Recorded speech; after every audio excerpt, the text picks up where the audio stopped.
anti-poverty programs. So I thought I'd just pull out some of the stuff that I cover in that class, and please, the slides are just a starting point. I'm happy to talk about anything you want to talk about, ask me questions, interrupt, whatever. I also put in some stuff about Manlius. You can get some information about Manlius, and hopefully that will also stimulate some conversation. So the idea was just talk a little bit about, in case you aren't up to speed on this, about how poverty is measured and how much of it we have. We want to talk about concentrated poverty, which is another big part of it, and it's proven to be quite dramatic in Syracuse. And then I also like to talk about some of the anti-poverty programs and how much they contribute to lessening poverty. And of course, there are a lot of those programs, and they're really complicated. So I'll be happy to pursue anything you want on that. And we'll talk at the end about what causes poverty and what are some of the things that people can do.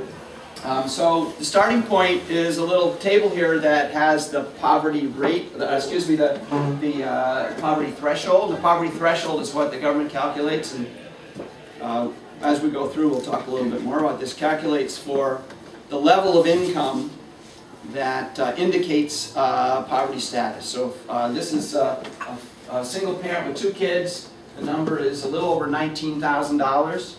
If you have an income below $19,000 and you're a single parent with 2 kids, you are declared to be in poverty. Now this number has been around, this approach has been around a long time. It started back about 1960, they started keeping track.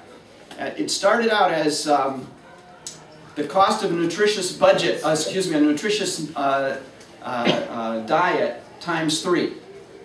And it morphed into something less clear. They started just increasing it by the consumer price index. This measure of the poverty threshold has some problems, and maybe we can come back to that, but this is still the official measure. You can see it's not a very high number. I think we're talking like $1,600, $1,700 a month, and I'm sure you can imagine how difficult it would be to live on that with 2 kids. But so we are not setting a really high standard. But you'll see we still have an awful lot of people in poverty.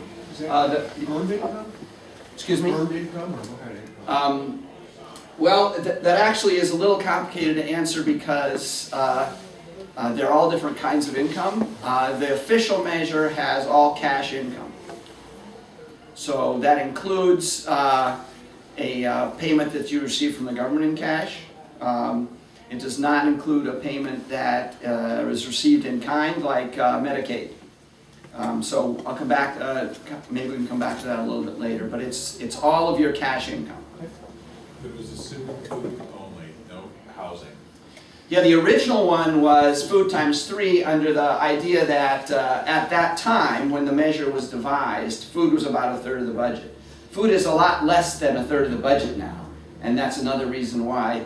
Well, it's one of the reasons this measure is so low, right? But it's also a reason that some people are concerned about it, and other ways of measuring it have come up. This is a little hard to see, but this is the poverty rate over time. This is 1959, and the poverty rate, the overall poverty rate is about 22% in '59. And we're now up 2014, and it's 14.8%. So 14.8% of the U.S. population lives in a family whose income puts them below the poverty line. And it hasn't changed very much in recent years. It was about the same in the early 90s. So what happened in '59 to drive it down? The main thing that happened to drive it down is Social Security. Okay. And I'll come back and I'll show you which programs are contributing today to the decline. But the biggest decline was among the elderly. I might even have a chart on that, I don't know, but not so much in other demographic categories. The sad part is the poverty rate for. Excuse me. Are we allowed to keep asking questions? Absolutely. Because the number went way up, even though the percent stayed the same. So is that an influx of immigration, or? No, it's just the population is growing and the economy keeps generating poor incomes for a lot of people. So immigration is a piece of that, but it's a very small piece. I think it's the scale too. You think what? It's the scale, it just It's looks a- I mean, it bigger looks like than it went any. from 30 million to 46 million, that's Yeah. huge. Right. That's 50% Yeah, that's right, from here to there, but the population is growing, so again, as a percentage, it's since the mid-60s, it's been between 10 and 15%. So this is, yeah, here's the one with age, and you can see this is the top line here is the elderly, and you can see this huge decline. There's also some decline here for under age 18, but the sad thing is that it increased in the late 70s and hasn't really come down dramatically. So the under age 18 poverty rate is 21%. So that's 1 out of 5 kids in our country lives in a household that's declared to be below the poverty line. And the 10% is the elderly, and the 13.5% is adults. This is by race and ethnicity. The top line is for blacks, the next line is for Hispanics, and the bottom line is for whites. This is like a lot of social indicators in our society. There's a 2-to-1 ratio often shows up, and the thing that's really striking about it is how persistent it is. So you don't see a narrowing of the gap between blacks and whites over a very long period. Little bit of narrowing here in this period in the 90s, but other than that, those What numbers. drove that? What drove that? A really booming economy. We had a really healthy economy in the 90s. And so this indicator came down a bit, but you see that actually it's gone up a bit. But not among whites. So among whites it was flat. Well, it's a it's a much smaller number. It doesn't fluctuate as much. It's not as subject to what's going on in the economy. What are the projections with the baby boomers and the projections, obviously, what's happening with Social Security? What are the projections as far as the overall numbers? Because the baby boomers are going to be a very heavy load on this new poverty line, I have a feeling. Well, I think right now the baby boomers are in pretty good shape. So I don't think that the poverty numbers are going to be affected. But they're just starting right now, aren't they, as a population? As far as retirement, yeah. Yeah, they're just starting, but Social Security is in pretty good shape, and actually it could be in very good shape if we could get out of our political box that we're in. Right.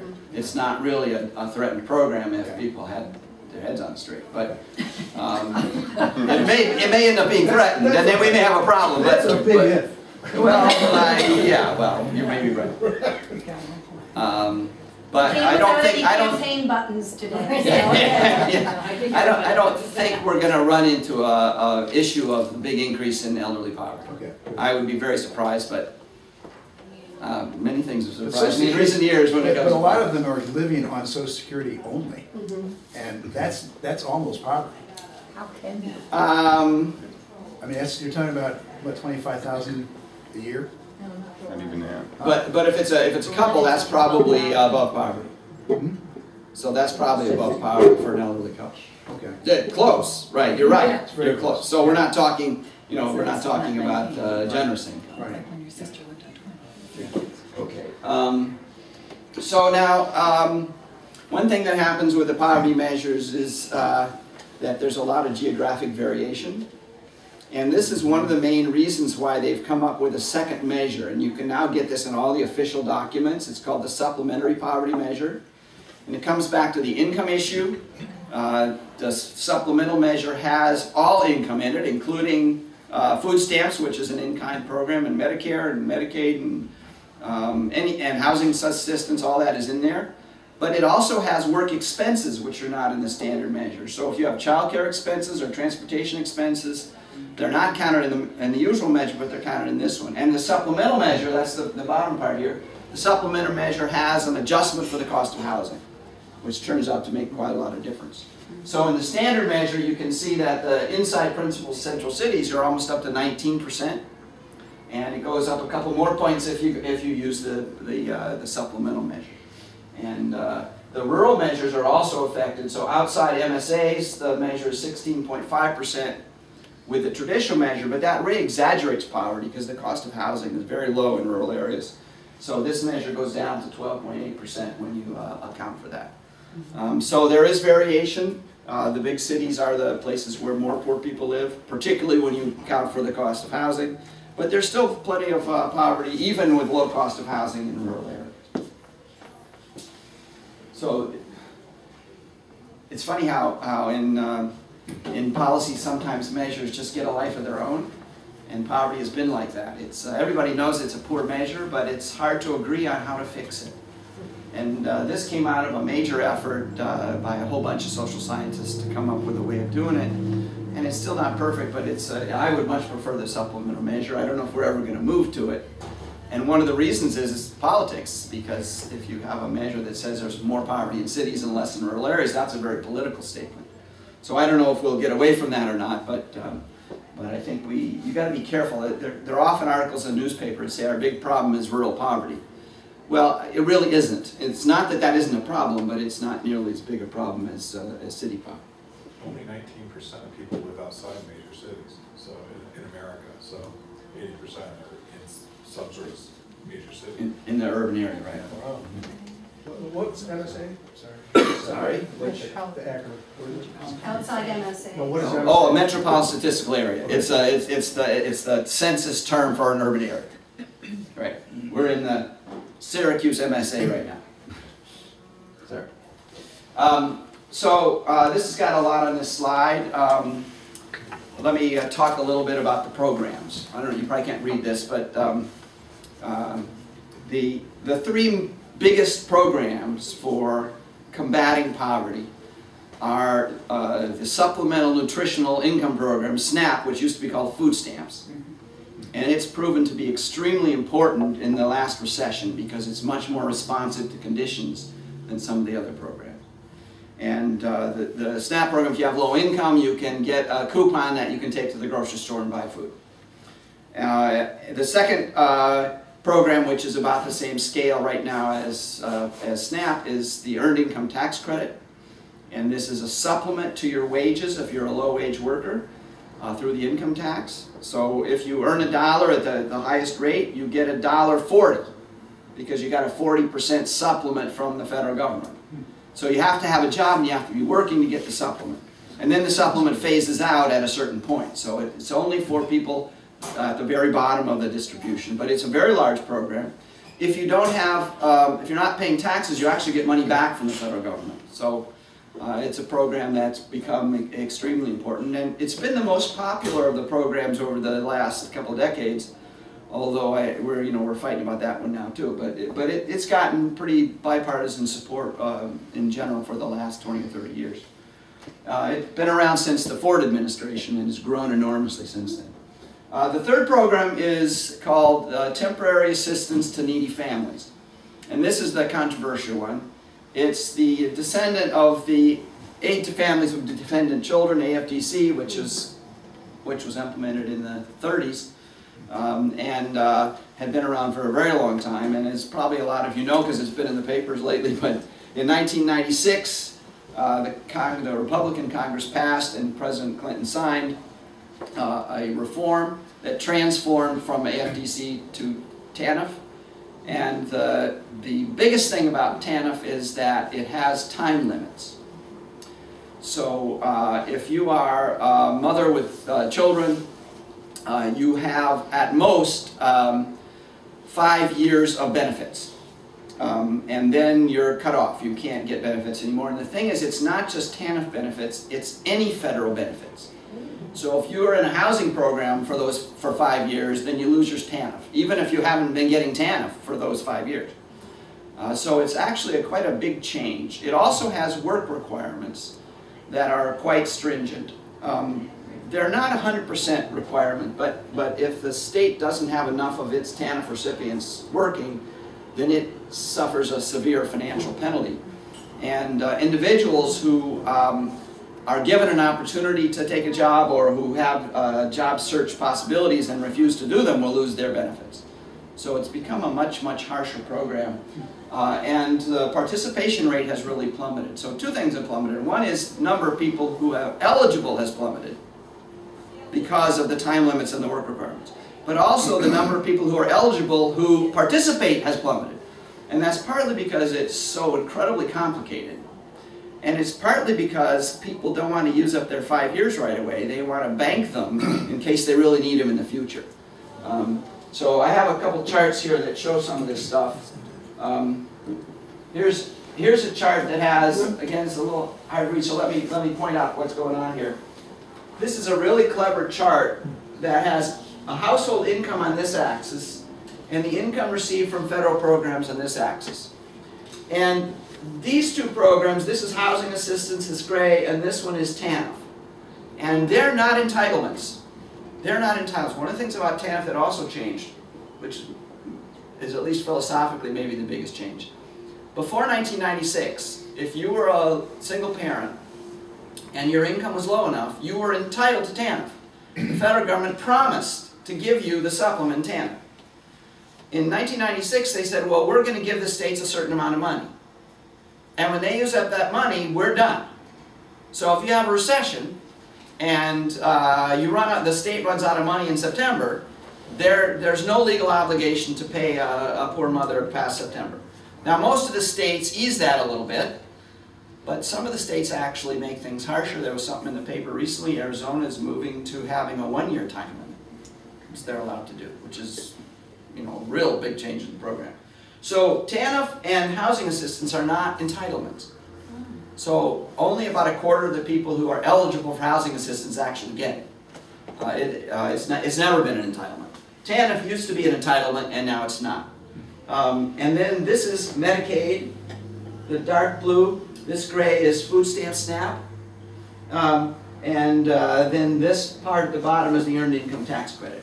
And the others are various other kinds of child care credits and so on. So at the very bottom, if you're eligible for everything, your income might get up to $26,000 or $7,000. But very few people, are getting everything. And then the EITC actually kicks in more as your income goes up because it's supplementing your wages. You have to have wages to get benefits. And it reaches a peak at about $15,000, $16,000. And then you can see various child care credits. There's, you know, we all know that they're dependent credits on our taxes, and that's one benefit.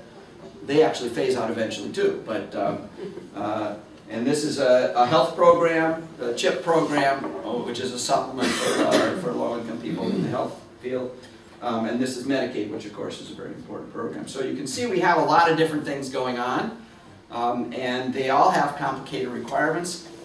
One of the things about our system that's most striking is that we have so many programs and they each have their own intake.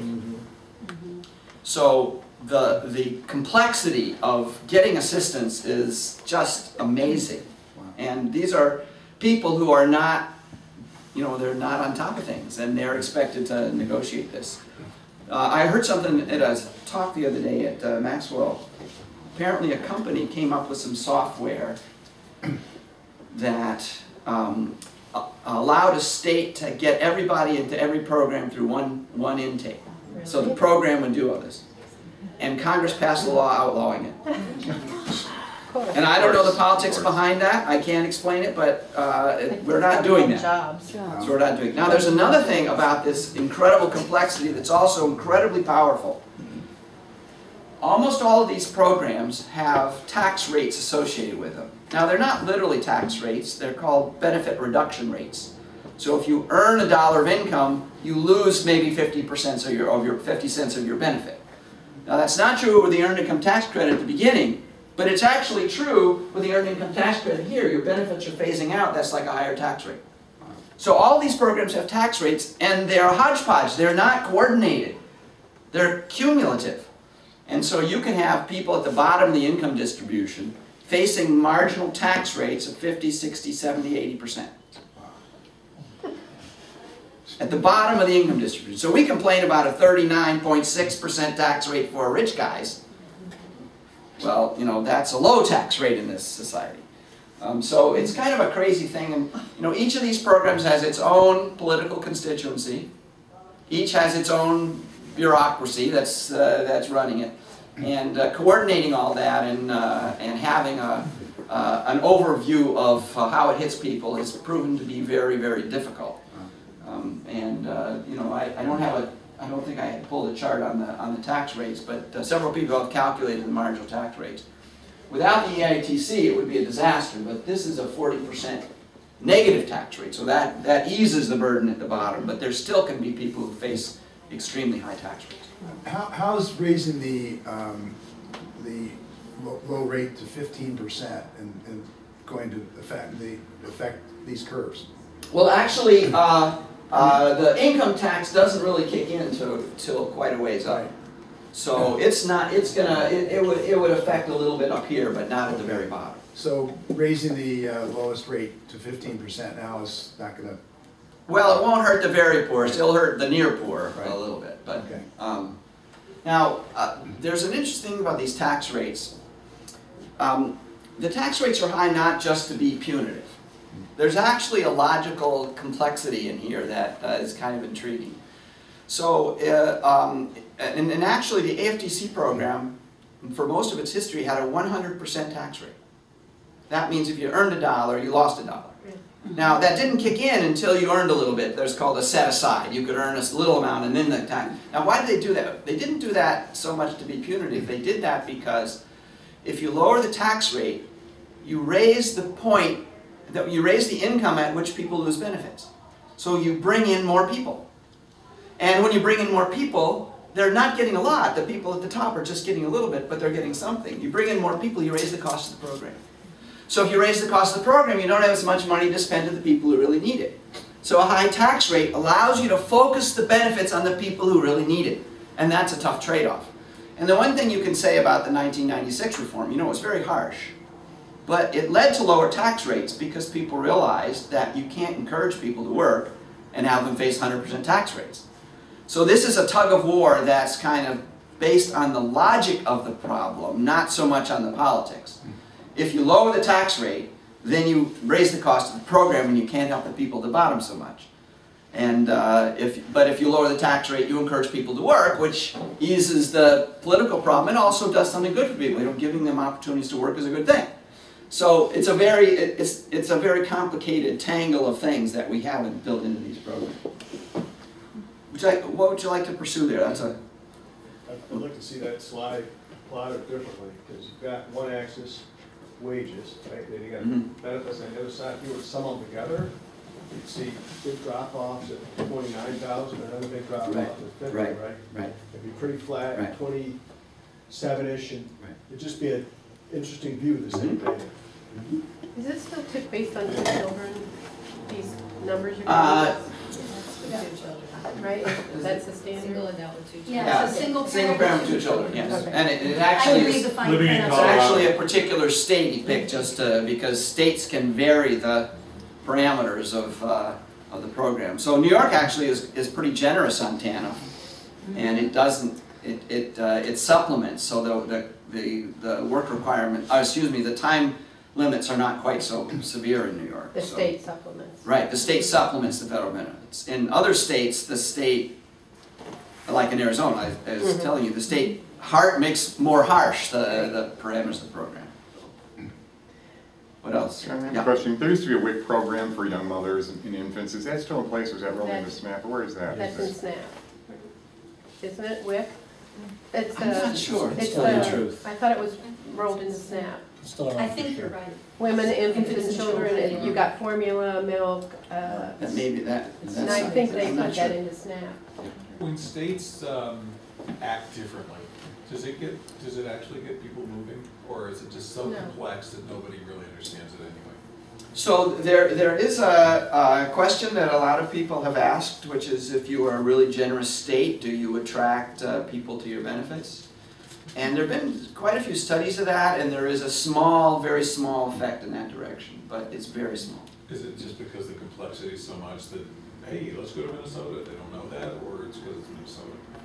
Well, I think partly they don't have good information, and the cost of moving is very high. And When we lived in Illinois, Illinois was perceived to be beneficial place. They gave good benefits.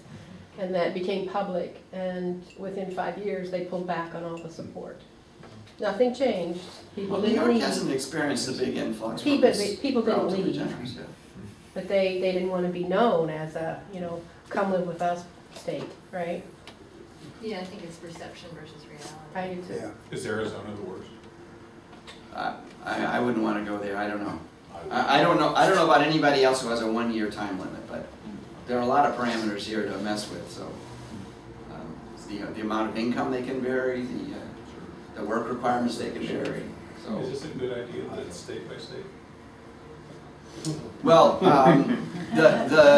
the program has always had a certain amount of state authority, but the thing that changed in 1996 was that the federal government said we're going to stop funding at a certain point. And actually, the amount of money that states get now is what they got in '96. There's been no increase. So the fact that the federal government backs out is a really huge problem. Interestingly, before the '96 law, there was something called the Family Support Act, which gave states a lot of authority to experiment. And so they experimented with work requirements, they experimented with child care programs, and there were a lot of very constructive programs, and that's part of what inspired people to give more authority to the states. But the politics have changed in a lot of states, so that kind of progressive experimentation has not carried over very well.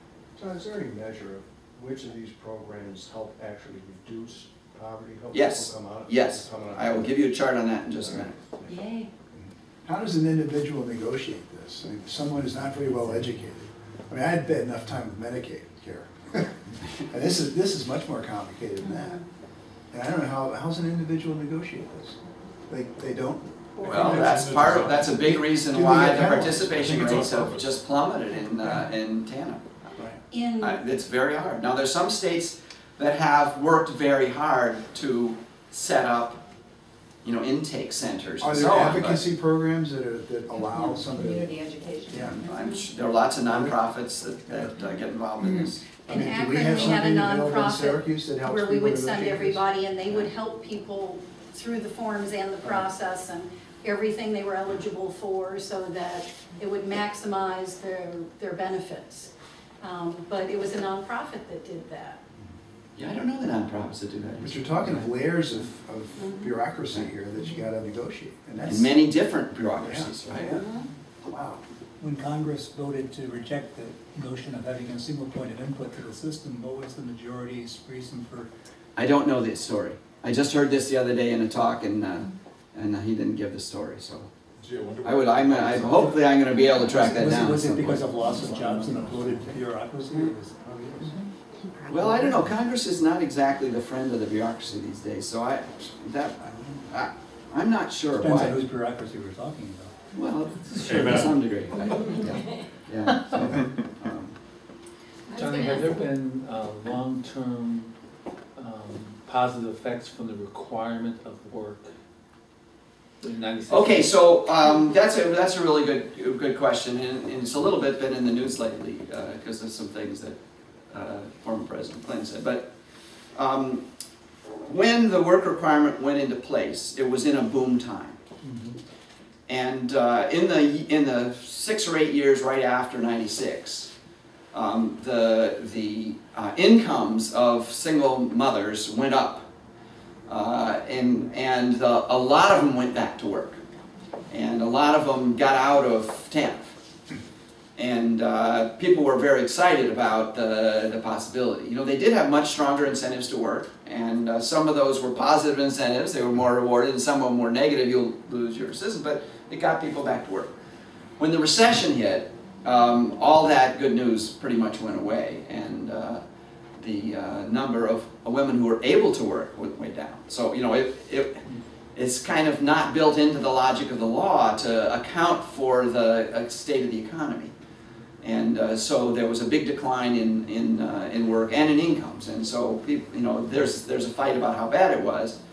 But my look at the evidence suggests that the recession was a very tough time for single parents because of those reforms, because there was a lot of their income cut off.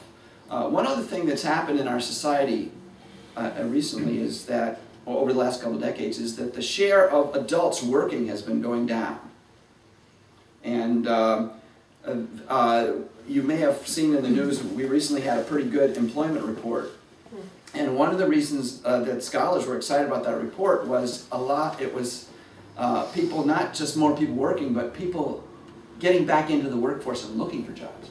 So unemployment rate, which is just people who have jobs who are looking, actually went up. But it was good news because more people were looking. So that's another thing in the background of this. We've had some long-term trends that have been very hard on low-income working people.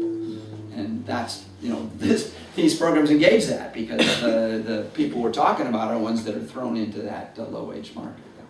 So one of the things you might expect these programs to do is to provide support for people over the business cycle. So we know, for example, that Congress will usually vote to extend unemployment benefits if the recession is bad, as they did after the 2008. Are any of these, is there any provision for things like this as we hit? Yes, actually, so remember there are three big programs, and the other two are much more responsive. And particularly the SNAP program has been very responsive. Actually, I think I actually have some pictures on that. So this is spending on the programs, and this is SNAP. And this is, here's the recession right here. So SNAP spending went way up in the recession because there are no restrictions. They actually suspended work requirements, and they just put them back on for single adults. That was in the paper recently. But there are mild work requirements there, but most people who need that extra dose of income to buy food can get it. So huge increase. And this is the EITC, and that spending has been increasing very steadily for a long time. And it did go up in the recession. But if you look at TANF here, TANF is not changing. From 96, it's no change in spending. It's interesting that SNAP popped up during the 90s you were talking about too, though. Mm-hmm. Surprised. Yeah. Well, it pops up, there's a 2001 recession. Well, here's the 90s in here. So yeah, I'm not sure what explains the start there. It may have been that it was expanded to, it's been fiddled with too over time.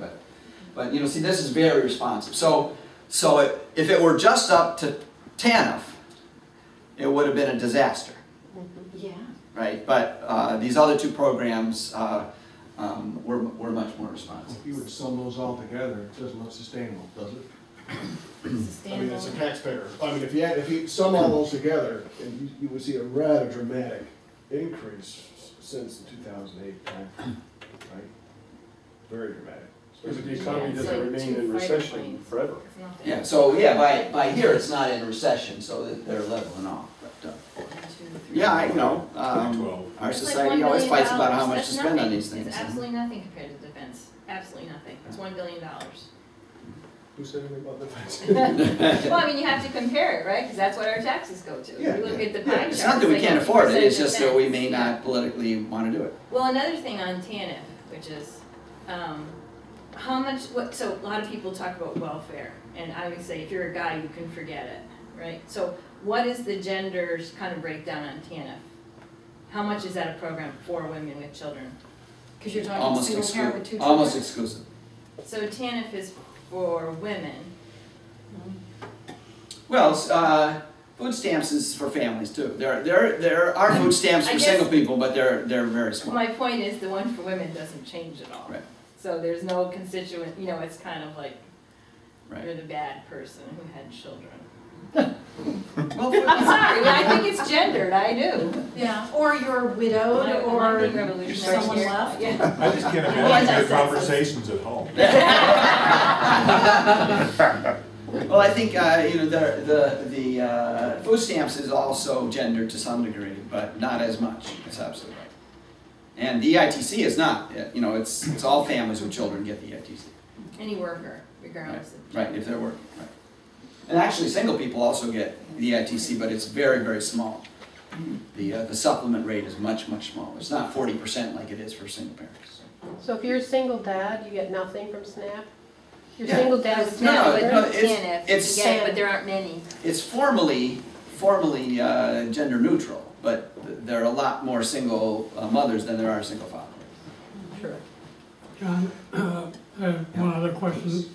Are there any statistics on what part in this whole scenario that NGOs like food pantries and soup kitchens and that kind of thing?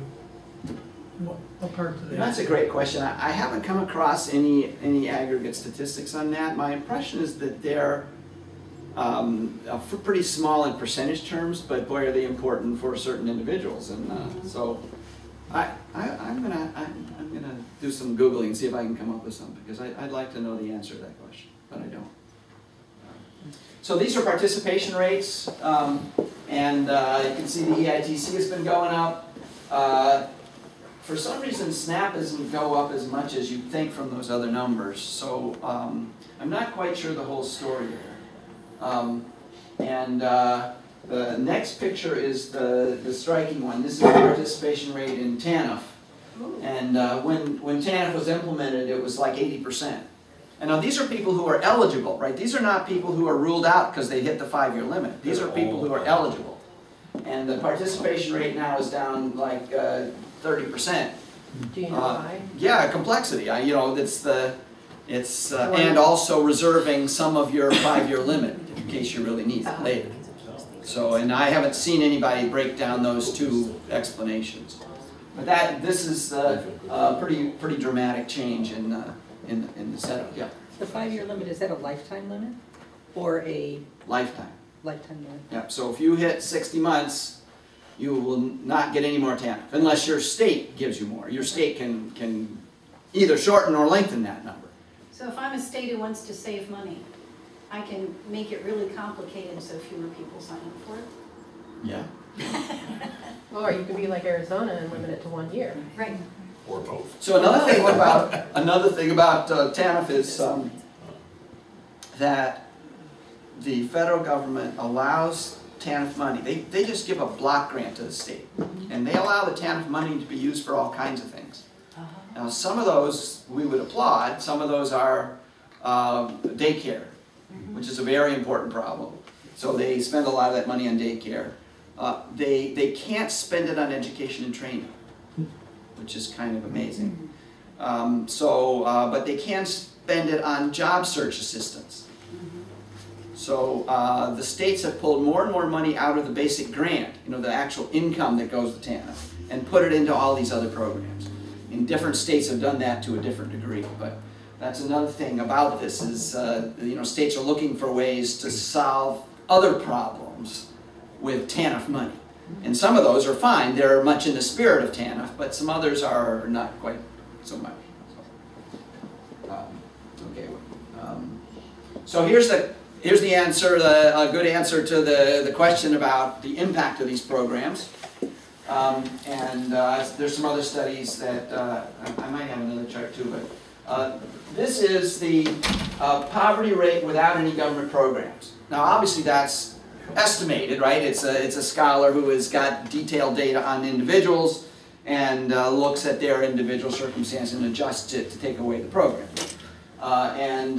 This is the official poverty rate, and this is the supplemental poverty measure I was talking about. And this is 2012. That's this calculation 2012. Here's what the poverty rate would be without government programs. It's almost 30%. And here's the poverty rate with all the programs we have, and it's, you know, about 15%. So the programs in aggregate are cutting poverty about in half, and that's consistent with some other studies that I've seen.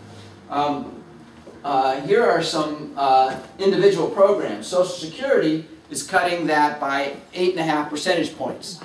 So that's almost half of that, or it's actually more than half of the poverty reduction of government programs flows through Social Security. So it plays a very important role in preventing poverty. The poverty rate, remember, among the elderly is relatively low. Well, that's why. Does that include disability insurance? Social Security? It doesn't. I think that's in the SSI here. Okay.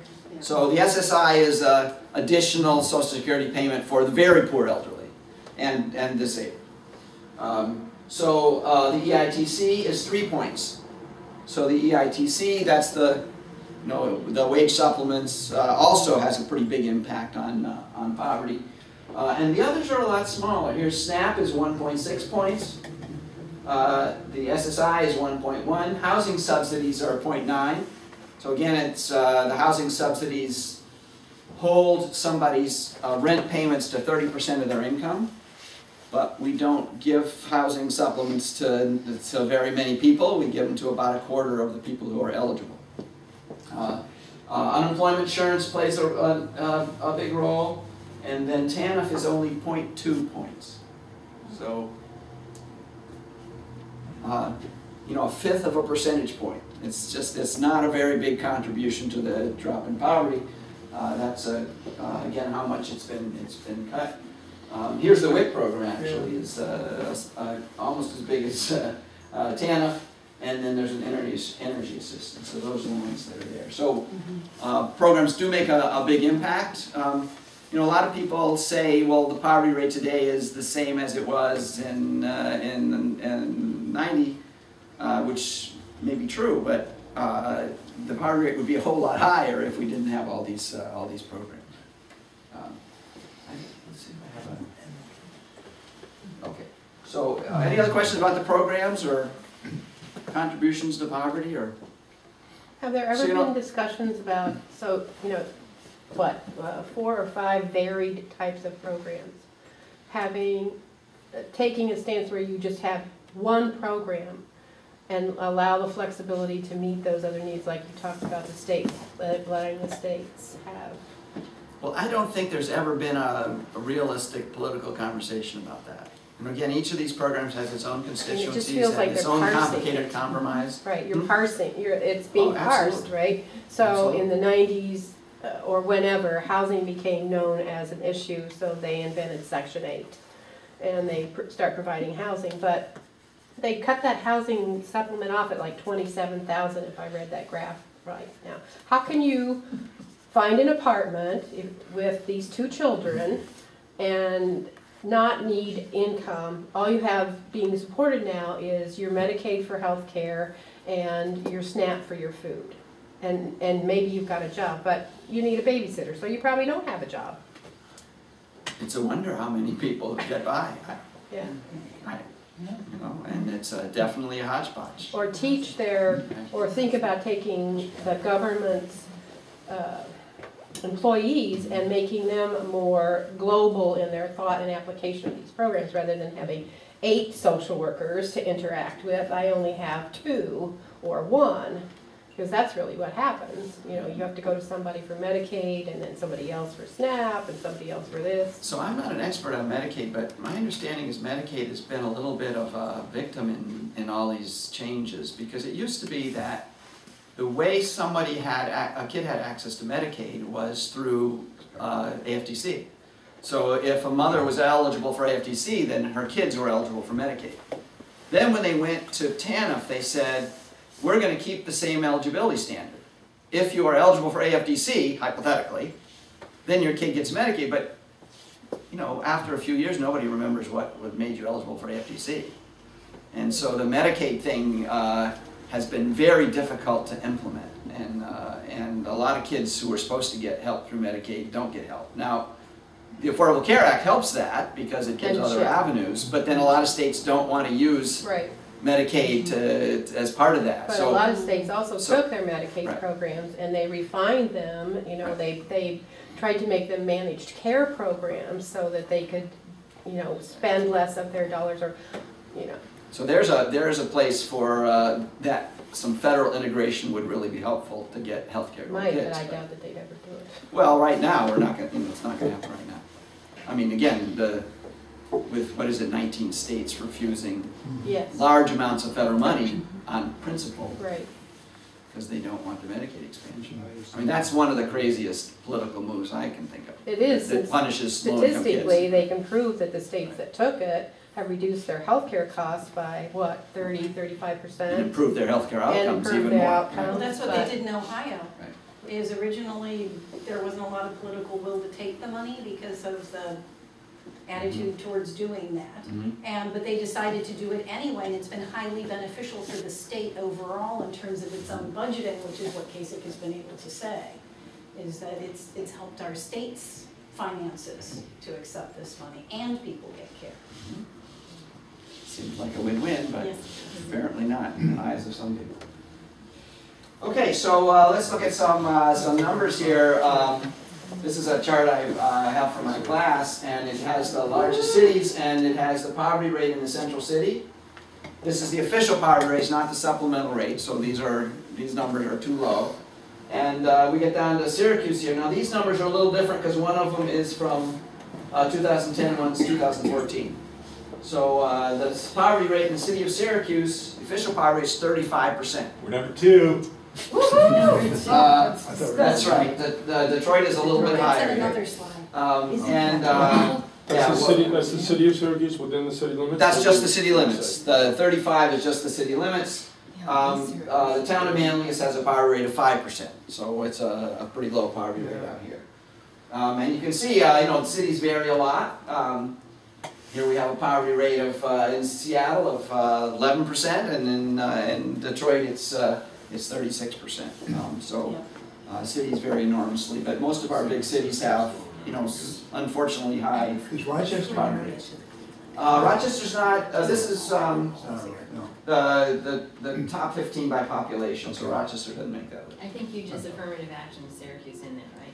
We're not. Yeah, no. The bottom lines are just the bottom 3 lines are just stuck in there, right? But surely, like San Francisco is 11.6, but That's there's amazing. but there's also a lot of hidden poverty. I mean, there's so many We're homeless not in San counting Francisco. homeless, Yeah, no, they're not residents. Right. I bet you they're not enumerated, as they say in census speak. It's a good question. I don't know, but they're not a big Send them out. share anyway. But one of the things about San Francisco is, remember, this measure does not have. This is the official poverty measure without a housing correction. Right.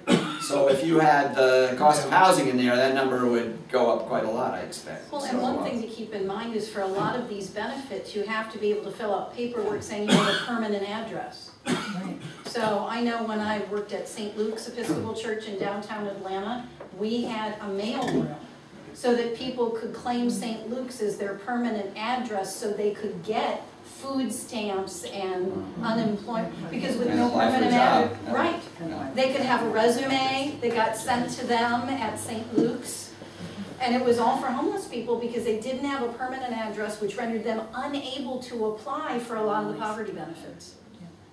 How crazy is that? I've just started reading the book Evicted, which speaks to the problems of housing and its terrible effect on the poor, and how people just keep getting evicted and evicted and evicted, and they're spending close to 75–80% on just housing. And this is not in the housing programs, this is through renters in the poverty areas.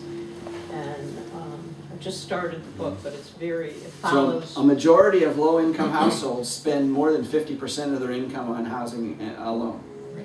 It's a and very. that's not including utilities or. Well, that would be including utility. 50% would be including utilities, which are sometimes in the rent and sometimes not. So they're usually the utilities are usually added to those calculations. But 50% of your income on housing is kind of an astonishing number, and it's the norm in a low-income population. And again, the housing programs we have are not entitlement programs. Right now, we have the main program we have is a voucher program. So if you succeed in getting one of these vouchers, you can use it to. You can take it to a landlord, and the federal government agrees to pay the landlord the difference between 30% of your income and a fair market rent. So HUD estimates a fair market rent for that apartment. And it's a nice program, but there are two things about it that are kind of striking. One is landlords don't have to participate. So it's complicated to deal with the federal government, and they're allowed to say, I don't want to do that. And so in a lot of suburban areas, most of the landlords won't accept Section 8 voucher, and they're allowed to do that under current law. Second problem is we're not adding new vouchers. So the only way people get vouchers is if somebody else has their income goes up, and their voucher is worth zero to them anymore, so they give it up. The waiting lists, like in the city of Syracuse, the waiting list for a voucher is usually closed. It's 5 years worth of waiting list. And the only way that, that vouchers become available is when people earn enough money to get off the program. And why are we not printing more vouchers? Because it's government spending. Gotta cost money. We don't want to spend money on much of anything, and other than defense, and you know, this is a good example. Does a landlord who participates get a tax credit or something like that, or is there no? No, the landlord. What the landlord gets is assurance that the rent will be paid by the federal government. If you know, if there's a rent insurance that goes with it. And it also means that they get a flow of tenants that access to a set of tenants that they wouldn't have access to. Okay, so it might be, But might be a win for them. It could be a win, absolutely, Right. absolutely. Now, but it is maybe a different kind of client of renters, and it, they have to deal with the bureaucracy, and they're allowed to make that trade-off for themselves. But we haven't increased the number of vouchers in a very, very long time, and that's really the only. We don't build housing anymore. In the 1970s, a lot of the housing stock in this country was substandard, with poor plumbing and holes in the roof and stuff like that, and there were enormous amount of building of housing through various programs. If you go back further, we built public housing. Yeah. We haven't built big public housing for a very long time. So now, almost all the housing money is through vouchers, and we're not adding new money. Do you have any reason that Syracuse is so high? It's a very poor city. The economy has got a big low-wage component, and it's been that way for a long time. So it's the jobs. Yeah. Look at the income per capita is 19.2. And It's very jobs low. and Very education low. are probably tied Very low. to each other. Let's, you got some more in this. So now, one other thing about Syracuse that's, well, first about poverty, and then we'll see about Syracuse. A lot of scholars have looked at not just poverty, but concentrated poverty. And there are a lot of places in our cities where 40% of the population is below the poverty line. Now, the poorest neighborhoods are big public housing projects, where you often have 90% of the people below the poverty line, because they become housing of last resort. But in the private market, sometimes you have neighborhoods that are 40%. And this chart tells us this is over time, and the one on the right is the most recent, and this is different ethnic groups. And this is whites and this is blacks, and this says that in 2013, a quarter of the black population lived in a place where there was concentrated poverty. So it's not just about poverty, it's about neighborhood as well. This is the change in concentrated poverty since 2000, and again, this is the orange is the new black here, I guess. Orange is the new black. We're at 16 percentage point increase in the concentrated poverty among blacks since 2000. So this is not, you know. Is that part of the country or something? Yeah. Yes, these are regions. Well, that's a real standout. Yeah, it is. That's where we live, right? This is the North Central. We're So. North Central, we're not Northeast. We're being northeast. I'm thinking also Chicago, is it Chicago? And Detroit is in North Yeah, Central. Detroit, exactly. Cleveland. Yeah, I don't know which one would be, to tell the truth. Yeah, we're very soon gonna have Having lived near Detroit and Cleveland. Mhm. Yeah. So now we get to the interesting thing. Now, these numbers are a little misleading. I'll tell you why in a second. But somebody recently did some calculations for the degree of concentrated poverty in different groups in different cities. And Syracuse came out number one. So this is 65% of the black population in the city of Syracuse lives in a highly concentrated poverty neighborhood. And you can see that wins out over Detroit, Toledo, Rochester, and Buffalo, and Cleveland, and Milwaukee. These are in Gary, Indiana. So we have a very poor city. It's not a large black and Hispanic population, but it's a very poor black and Hispanic population that's really quite concentrated. Here's the one for Hispanics. We win again, and it's about the same High five all concentration. around. But we don't quite win for whites. I'm sorry, we didn't win all the contests here. We're working on it. But that's right, we're working on We do a it. little bit. Now, this is a little misleading because, I guess I didn't present the picture, but it's a little misleading because of a funny thing. When they get poverty measures, they actually often get students into the people who are poor. And in Syracuse, we have some very concentrated census tracts full of students. A lot of those students are black or Hispanic, and a lot of those students are counted as poor. So if you take those out, we probably wouldn't be #1, but we're still going to be high. It's, they're not a big enough share of the population to change it totally. Okay, so here's some stuff on Syracuse. So there, if you want to get more on this, there was a very nice series of articles in Post Standard, and you can get it on their website. They keep them up there, so I pulled out some numbers and added a few numbers about what's going on in the city of Syracuse. First of all, this is the number of people below the poverty line by race and ethnicity. About 18,000 blacks and about 18,000 whites are below poverty. This is, you know, a city of 125,000 or something like that, and so it's a pretty good share of the population. And Asian, other, and 2 or more races. Hispanic, about 6,000. This is the distribution of, or the percent by race. 43% of the black population is below poverty. 25% of the white population. Remember, the average is like 35%. So, and the Hispanic population is even poorer. The Asian population is poor as well. Even the Asian population is, you know, like others, but it's very heterogeneous, and we happen to have a lot of relatively low-income immigrant groups who make up the Asian population. Here's the picture. These are the poverty rates by census tract, and the darker colors are higher poverty rates, and these are 2 high poverty census tracts that are university tracts. So that just makes the point. But you can see there are quite a few other tracts where the poverty rate is 60 to 80%. These are not university tracts, and that's what gets us those designations. Now, just to think about how this all comes together, I think most scholars would say that the main reason that a lot of people end up poor is because of education. And there are, of course, many other reasons. And they include, you know, just a list of some. Some people get poor because of illness, addiction, abuse. We heard about Vera House. Vera House fights poverty, among other things, and discrimination. All these things contribute. I think the thing to remember about the way our society works is we have a federal system where the quality of services varies enormously from place to place. And all of us, when we buy housing, we're competing for housing in the nice places. And, you know, we're a fortunate group that's able to win housing in a the competition for housing in a place where the public services are very good. But other people can't. Other people can't win that competition.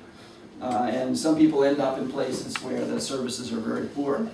As you probably know, the schools in the city of Syracuse are very poor, not because the teachers are incompetent, but because they have to deal with all kinds of problems that don't ever show up in the FM schools. Here's just a couple of things to illustrate that. These numbers are grade 3 passing rates in grade 3 to 8 in English, grade 3 to 8 passing rates in math, and then this is the graduation rate. And the thing about this here, you look at, and this is for the state tests, 2013. The passing rate in Rochester is 5%.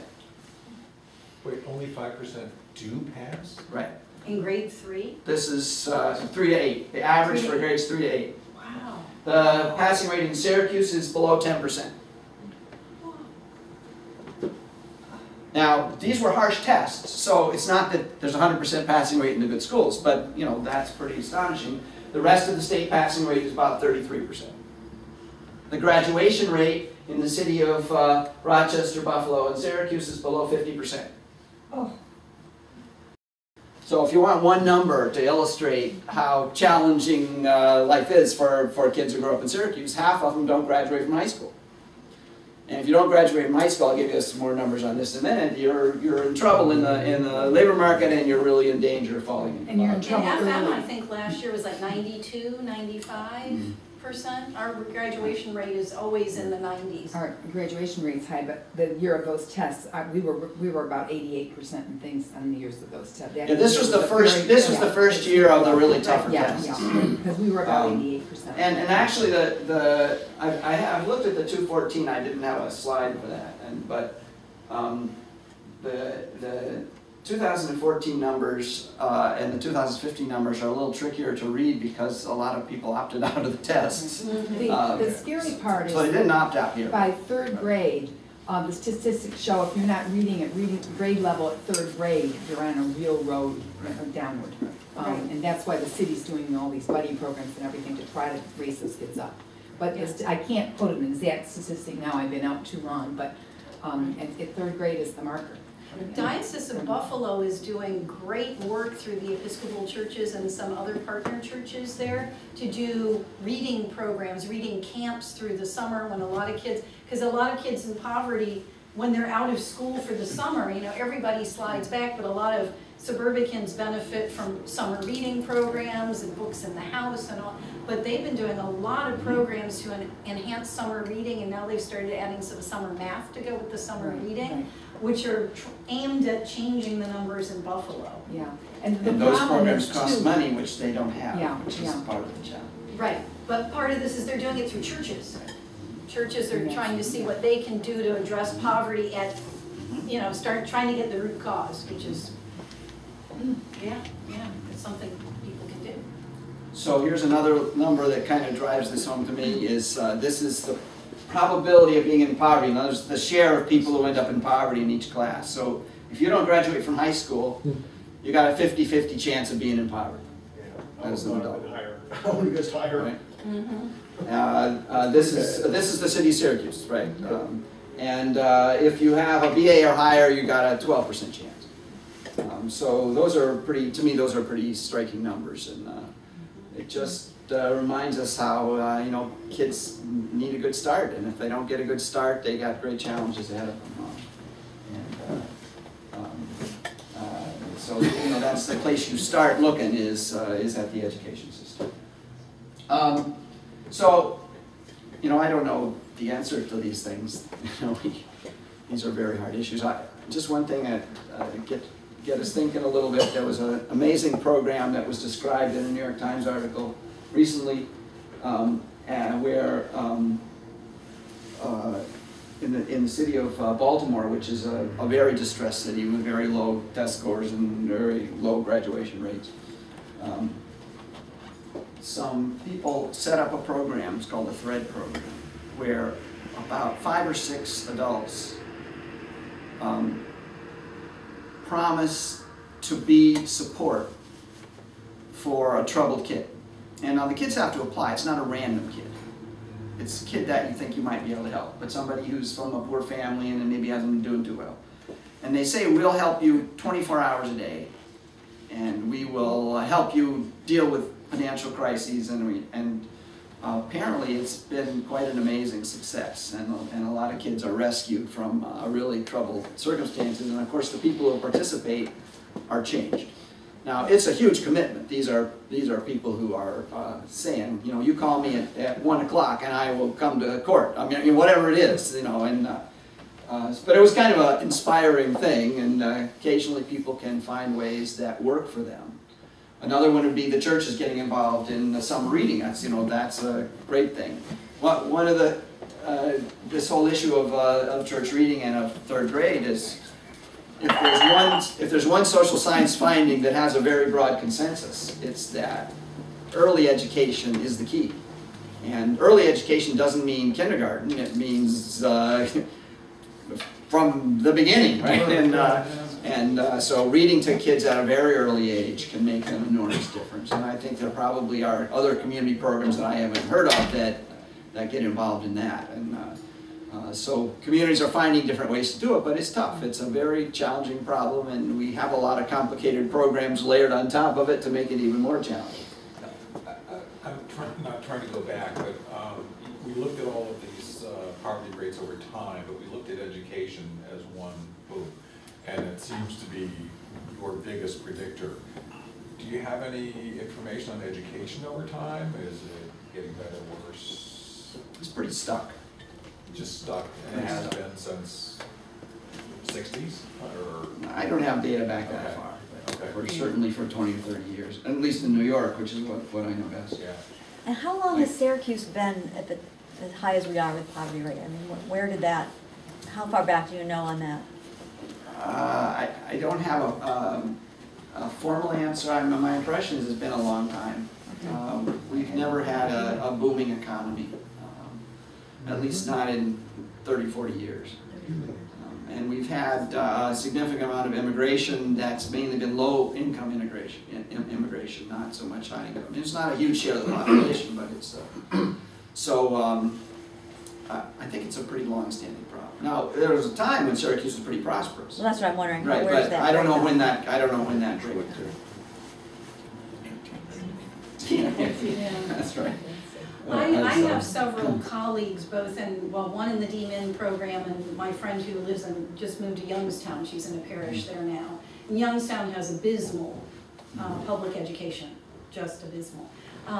And there are a number of programs for churches to partner with schools.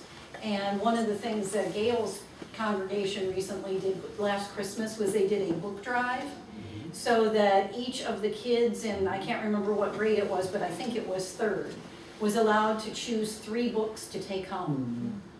And they couldn't grasp the concept of getting to keep a book. Like they did understand the library, even though their library was horrendous and very poorly, equipped.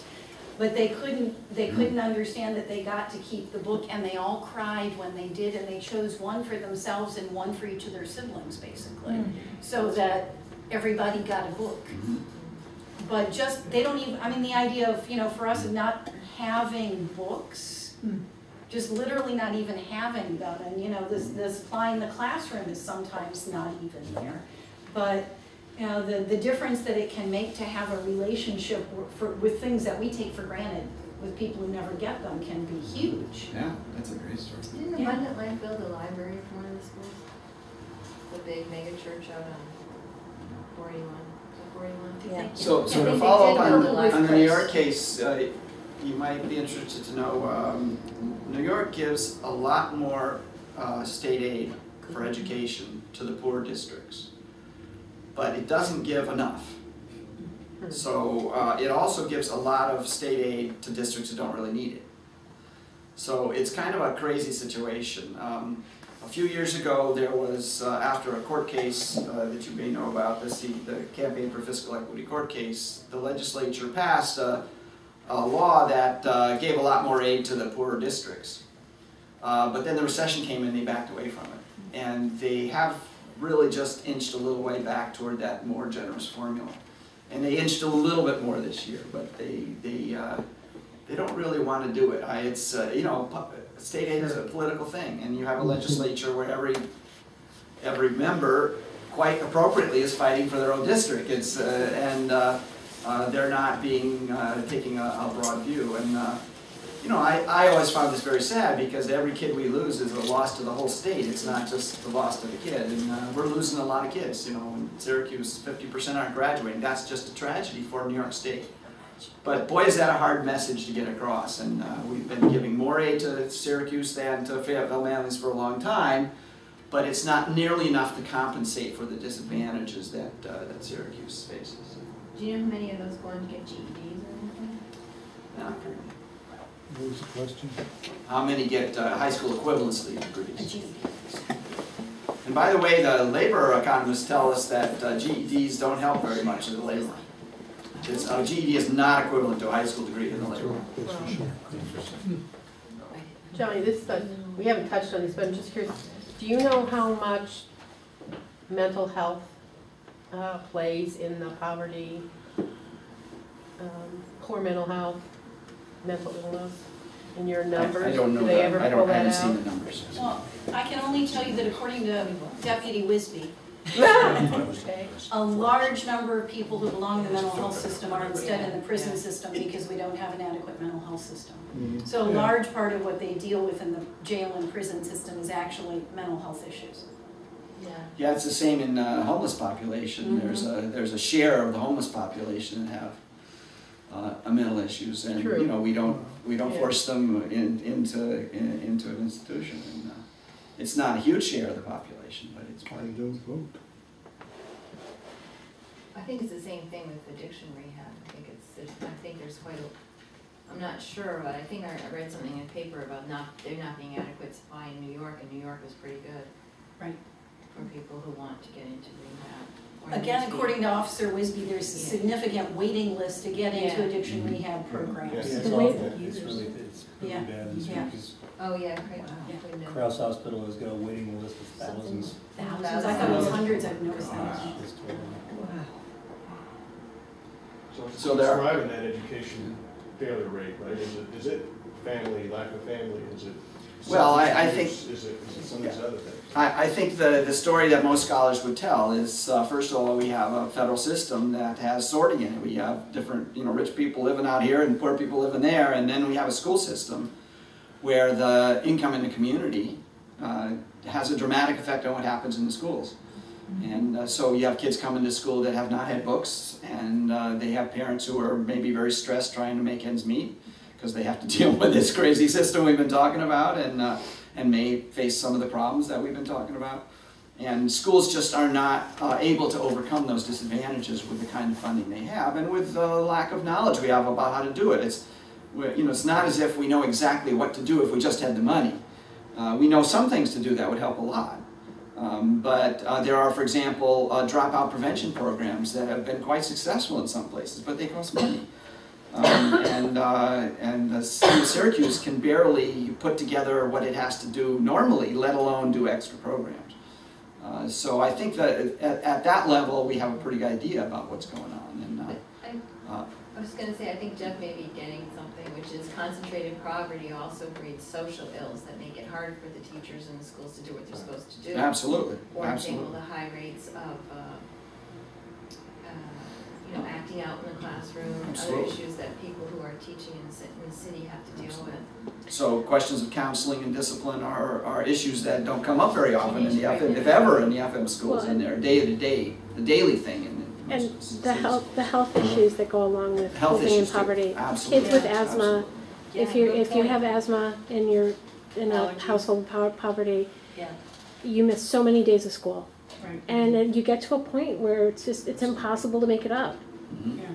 And statistically, the number of kids with asthma are higher in the poverty households than they are in Fayetteville, Manlius. Well, and issues of things like lead paint exposure. Lead paint's another one. In older, poorer Yeah, we housing. still have a lot of lead paint in. And insect debris is a key cause of asthma, and all apartments are much more likely to have that. So.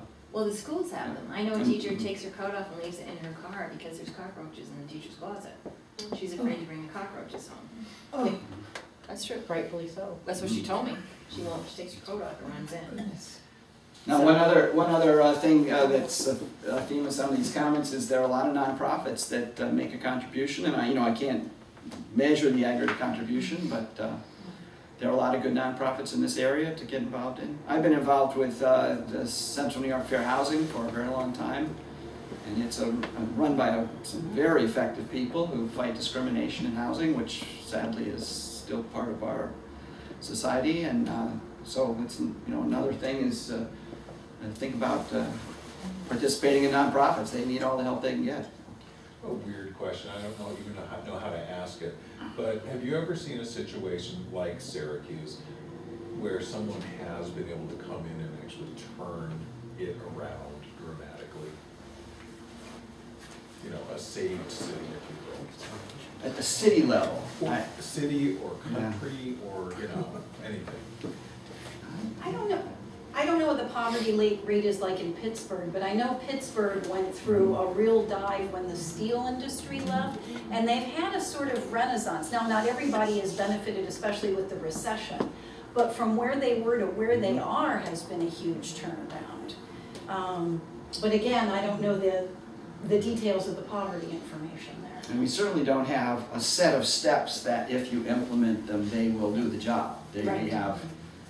I'm sure we could find some examples of cities that had significant improvement in their situation, but That may be unique leadership or unique conditions, or New York City, New York City has. Boston, but you know, it's a combination of Mhm. some kind of job resurgence and gentrification. Right. The concentrated poverty ends by poor people being priced out of housing, which Right. isn't all bad. I mean, we always think of that as a bad thing, but Doesn't end, it moves. it Right. moves, it moves. But to the extent that concentration itself is a bad thing, that a poor kid with the same parents would be better off in a school where there weren't a lot of other kids who were also in the same situation, dispersing some of it may just by itself be good. I mean, I don't know if that's the answer. Has there been any Yeah, New York research on City it? is also got a lot of poverty, but it doesn't have the bad outcomes. It has more wealth and it has a very heterogeneous population. So it's kind of intermediate between the rest of state and the upstate big three. So. If we were to try to make a list of what's actually effective that you know about, what would it include, like the top 5 things that help in terms of poverty in a metropolitan area? Geez, I don't know that I can answer that. I think, first of all, it's from what perspective? From the perspective of individuals or the perspective of state governments or the or federal government? Or? Individuals. Individuals. Or a small group who really want to do good things. Yeah, all I have is examples, and examples are not the answer. I think every case is unique because it depends on what the people want to commit to and what the opportunities for committing are. Book drives are a wonderful idea. Is that right for here? I don't know. Thread is a it's an inspiring program you read about, but that's not right for most people. Right.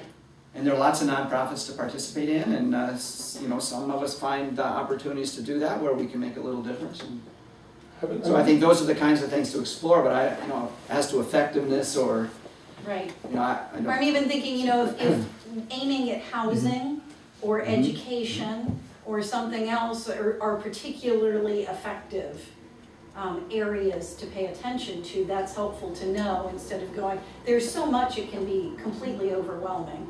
And aside from the fact that I used to be a poli-sci major, so I'm aware of all the political, a lot of the political stuff and have a willingness to be politically active to an extent. There are some things that, my vote would never change or my participation would never change. It's not going to get Congress to be suddenly more efficient and effective in a way that I would like to see, maybe in a very minor way. But we're wondering what we can do. So we're sort of looking for where is effective that might be in a way where we could be responsive. I also know Tim was waiting. No, it was on the previous point. There used to be a big debate in the 60s and 70s, so the Nixon-Moynihan kind of programs, where actually perhaps the most effective way to battle poverty is to give people money. In Brazil, and it's a corrupt system in a lot of ways, but the Bolsa Familia, they give people cash, and the poverty rate actually goes down. And we don't have that.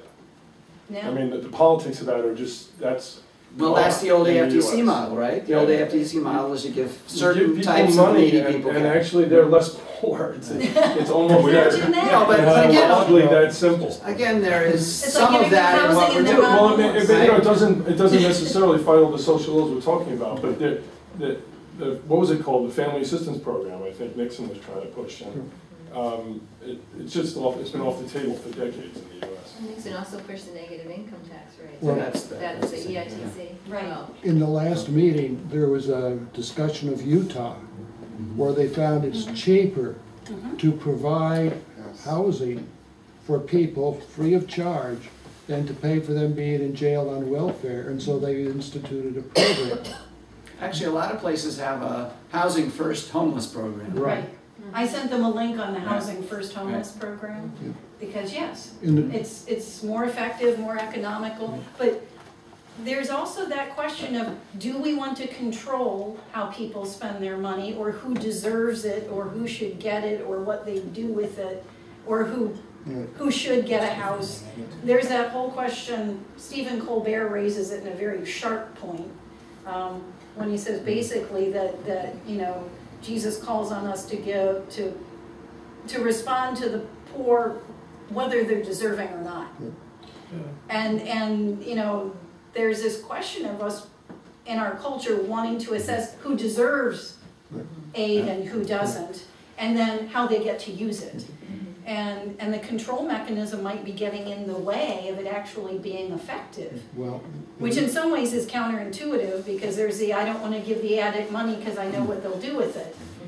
On the other hand, Yeah, but we're not the addict, so, I mean, that's sort of, I would Right. go with his argument of Yes. just give them money. But most people would say, don't give them money, because what will they spend it on? Well, it's none of your business what they spend it on. There's a They want need control. money, Yes. and I bet you 98% of the time, they buy food, they look for someplace that they can actually rent, they, I would argue they don't. So one So thing about the I think Housing it's an First interesting programs debate. that comes Yeah. back to what we talked about is the Housing First programs do not give homeless people regular housing generally. They give them specialized, very small housing. I actually saw something on the internet yesterday. Somebody had figured out a way to make some buses. yeah. Big buses, and the buses had bathroom facilities, Yeah, and they had and a storage shower. facilities, and they had shower facilities, and then they had cubicles on the scale of a bus.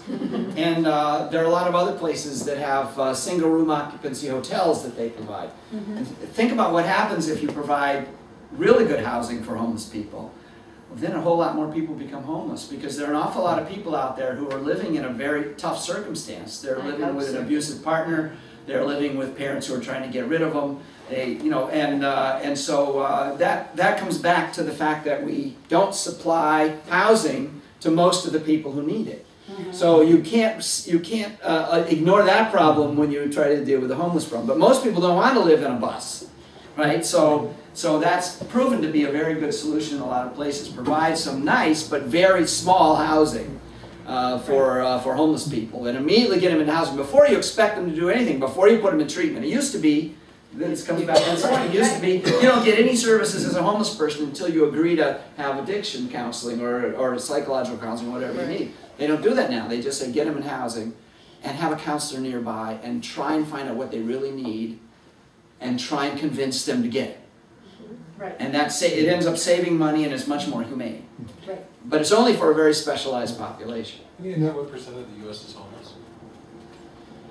It's a pretty small percentage. The latest counts, so what HUD does is, I think it's January 15th or something, they count in a pretty systematic way in the whole country, and it's something like 700,000, 750,000, something, 600 to 700,000.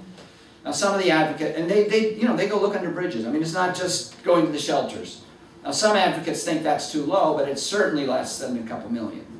So it's a pretty small share of the population. And by the way, a lot of progress has been made in homeless among veterans. Right. Because that's such a politically powerful segment. And some states have done a pretty good job in getting rid of that. I want to come back to one thought. Most of the data you presented is either descriptive or correlational, I assume. Is there any data that tries to get at causation or systemic causation? On which question?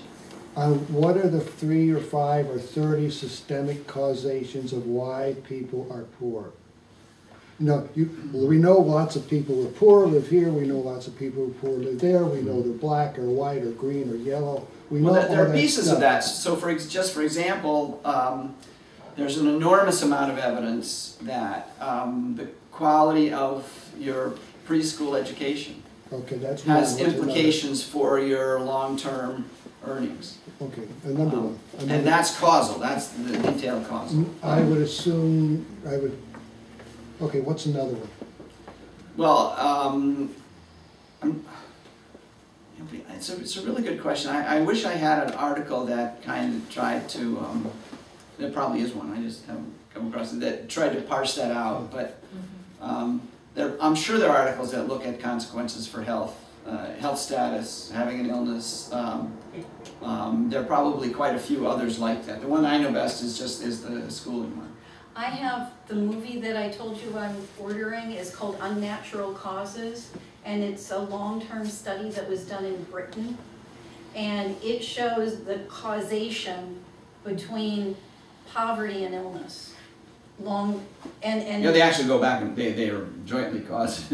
Right, right. But they show over time the correlations between poverty, and they show you why, too. All the things that we don't see that happen when you're poor. Things that we take for granted as having as options or opportunities that poor people don't have. Plus the just horrendous amount of stress that we don't continually have to deal with, because even when you're already poor and then you have 8 government programs you have to wade through to even get minimal help and all those kinds of things. So that will answer some of those questions. So I have a good example, and this is not quite an answer to your question, but this was in a column in the New York Times a couple years ago. In California, they had a school in a rural area that had a lot of migrant kids. And the test scores were terrible, and they didn't know what to do about it. And the migrant kids didn't have health insurance, so they often missed school, and then sometimes they come to school sick, and other kids would get sick, and they couldn't staying in the classroom. They were missing a lot of school, and it's really hard to prepare for tests and get sustained learning that way. And so the school built its own health clinic, and that's an expensive thing to do, but they raised the money and they built a clinic, and they treated kids. They gave them their inoculations. They took them out of class when they were sick. They gave them the treatment they need, and their test score shot up. Their test score shot up. The city of Syracuse doesn't have the money to build clinics, but it needs clinics for a lot of the students. They do have some inside of schools. They do have some. Yeah, they deal with a lot of issues like teenage pregnancy and addiction and abuse. But they're just small and they're always on the chopping block. And they're dealing with the emergency things instead of the day-to-day health care, right? Yeah. They're probably not giving inoculations. Well, I mean, I love this question because it's what I teach, research methods. But the interesting thing is the two are so intertwined. I think you were asking what causes poverty, and Dean is talking about how poverty causes illness, which causes more poverty. So you can see you've got this weaving of things. Like a good example is, so we're all born with some basic IQ or whatever you want to call it, ability. And then we see people with higher ability having higher test scores and going on and getting all positive feedback. But then we find out that, but a lot of the people who are in poverty are in, lead is a huge problem. We're finding out it's a huge problem in water, which is affecting children's ability, right? Lifetime ability. Right. And so we think we've uncovered something that's causing poverty, but poverty is causing it. So I think that just goes to show you how difficult for social sciences these issues are, because they're so interwoven. There's quite a bit of evidence that the crime wave of the 80s was because of lead in gasoline. And when the lead was taken out of gasoline and also out of paint, the level of violence in young people went way down. Because lead has a very severe impact on violent tendencies. And that's one of the things in poor, violent neighborhoods. Chicago's riddled with lead paint. And think of the neighborhoods in Chicago where people are still living in places where there's a lot of lead paint. It's where all the violence is. We do. We have, Syracuse has a community geographer who has made maps of where the lead paint is in Syracuse. So she'd be. There was actually a good map on the Times about the places in New York City where there are buildings that still have lead paint. Yeah, we have the maps here. I was just going to say, I know that we've talked a lot about Syracuse and the national scene, but I don't want to rule out the fact that even though there's only 5% poverty in Manlius, that there isn't needs right here that we could help with. I mean, I did once, one thing I did, when we were going on the big bus trip for 8th grade, I sold a zillion poinsettias because it turned out that the school needed funds to provide for the kids whose parents wouldn't be able to pay the $500 for them to go to Cleveland. I talked to the principal over at Wellwood. And I mean, we know where people live, right? I mean, we can see it, you can see it, it's right here. So I do think that if we didn't want to, we don't have to travel 50,000 miles to find a way to be helpful. I just didn't want to, rule that out, that it's right here and we could do things right here where we live. Last summer, actually, Rebecca had a dream. She woke up and she said, I had this dream that all our churches in Manlius got together and we completely wiped out poverty as step one. Now, at 5%, probably could, which is really kind of a mind-boggling thought. You know, just take responsibility for your own area, and start with at least, and just go, boom, done. Pretty interesting. I'm also aware that it's way later than we usually go. I have 1:21 on my watch. And John has been wonderful and accommodating.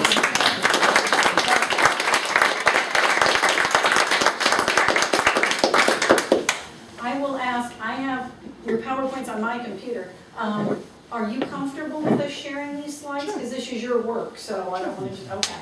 So what I can do is I can attach this to an email if there's a yellow pad floating around. If you weren't on the email list that I already sent out this week, add your email to that to make sure that I can send this to you. And Deirdre was kind enough to bring a camera and a tripod so that hopefully Nick will be able to convert the memory card into a DVD for people who weren't here. And we'll do the same thing on the 24th, so that if you miss one, you don't, you know. What